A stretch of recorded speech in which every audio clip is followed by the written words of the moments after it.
বন্ধুর হাতে কলাগলি হলাম আর আজকে হলো ঈদের দিন।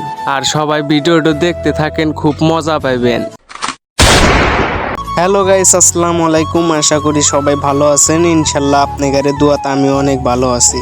আর আজকে যে ঈদের দিন আমি তাও জানি না, তাই আর এক ফোঁটাও দেরি না হইয়া তাড়াতাড়ি বাইরে বাড়াইতেছি। এইদিকে আবার আমার মা আমার গাল পেতেছে, কইতে তাড়াতাড়ি ঘুম থেকে ওঠ, নামাজে যাব না। তাই আর অত দেরি না হইয়া তাড়াতাড়ি আমি বিরাজ করবার যাইতেছি। আবার ঘড়ির মুখ থেকে দেখি যে 7:30 বাজে। আমার হিনে আবার ঈদের নামাজ হচ্ছে হলো 8টার সময়। তো যাই ওই কিমিক দাঁত বেরাস করা শেষ। ইমিক আবার তাড়াতাড়ি টিউবওয়েল ঠেসতেছি, তাড়াতাড়ি মাঠে যা নাকবো, সময়ও খুব কম আছে।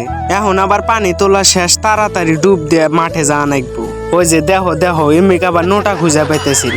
তো যাই হোক অবশেষে নোটা খুঁজে পাইলাম। তাই আর দেরি না হইয়া তাড়াতাড়ি ডুব সেন দিয়ে মাঠে যাওয়ার নাকি প্রস্তুত হইতেছি। আমি আর আমার বন্ধু তাড়াতাড়ি যাইতে ঈদের নামাজ পড়বেন নাকি। আর আমার বন্ধুরও একটু খুশি হওয়ার কারণ আছে, কারণ ওর সামনে বৃহস্পতিবারে বিয়ে। তো সবাই ওর জন্য আল্লাহ দোয়া করেন। তো আমরা ভাবছি যে আমরা দেরি হয়ে আছি, কিন্তু না, এসে দেখি যে অনেক মানুষ এখনো যাইতে আইছে। আর অবশেষে আমাদের ঈদগাহ মাঠে আছি, এসে দেখি যে মেলা লোক আইছে। আর লোক হবো নাইকে, ঈদের নামাজ বললে কথা। তো ঈদের নামাজ শেষ করে দেখি যে ব্যক্তি কোলাগুলি হইতেছে। আর আমিও আর দেরি হইবে হেললাম না, বন্ধুর হাতেও কলাগুলি হইরে নিলাম। ইমারা কলাগুলি টলাগুলি যা আছে সবকিছু হাইরা তাড়াতাড়ি বাড়ি যাইতেছি, কারণ বাড়ি যায় আবার গরু কোরবানি দেয়া নাকবো। তো অবশেষে আমার বাড়িতে আছি। বাড়িতে এসে মাক ডাক দিতেছি, কইতেছি তাড়াতাড়ি সেমাই লাচ্ছা যা কিছু আছে সবকিছু দেও, আমার খুব খিদে লাগছে।